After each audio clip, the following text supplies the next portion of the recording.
السلام علیکم، semi library میں خوش آمدید۔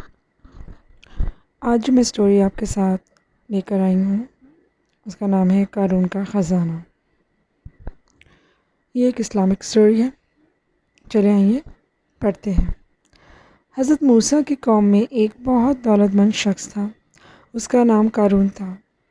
اس کے پاس اتنی دولت تھی کہ اس کے خزانوں کی چابیاں ایک بڑی جماعت اٹھاتی تھی۔ وہ شخص یعنی قارون دولت نہ خود پر خرچ کرتا تھا نہ ہی کسی غریب شخص پر، بس مال جمع کرتا رہتا تھا۔ اسے اپنی دولت پر بڑا فخر تھا۔ اس کا کہنا تھا کہ میں نے یہ دولت اپنی محنت سے حاصل کی ہے۔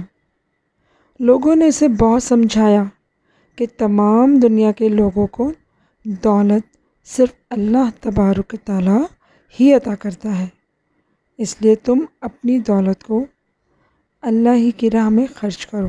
لیکن قارون نے کسی کی بات نہ مانی اور مسلسل اللہ کی نافرمانی کرتا رہا۔ پھر ایک دن وہ بڑے فخر کے ساتھ قوم کے لوگوں کے سامنے نکلا۔ جو لوگ دنیا کے طالب تھے وہ اس کو دیکھ کر کہنے لگے، کاش ہمیں بھی قارون کے جتنی دولت ملتی، یہ کتنا خوش نصیب ہیں۔ لیکن جو لوگ اللہ سے ڈرتے تھے وہ کہنے لگے، نیک لوگوں کے لیے آخرت میں اس سے بھی کہیں بہتر انعام موجود ہے۔ جب قارون اپنی سرکشی سے باز نہ آیا تو اللہ تعالیٰ نے اسے اس کی دولت کے ساتھ ہی زمین میں گاڑ دیا۔ کوئی بھی اس کو عذاب الہی سے بچا نہ سکا۔ جو لوگ اس کے جیسے بننے کی تمنا کر رہے تھے قارون کا انجام دیکھ کر کہنے لگے، شکر ہے اللہ نے ہمیں بچا لیا۔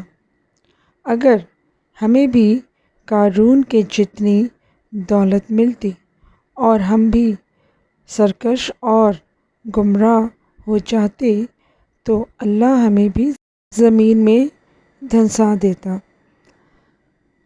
ہمیں کبھی بھی کسی سے بھی حرص نہیں کرنی چاہیے۔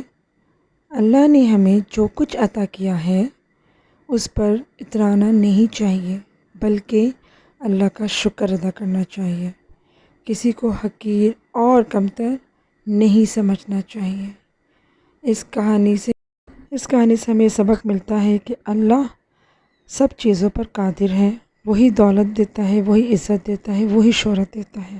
تکبر اللہ کو پسند نہیں۔ قارون کا جو حال ہوا تھا وہ تو آپ سب جانتے ہی ہوں گے۔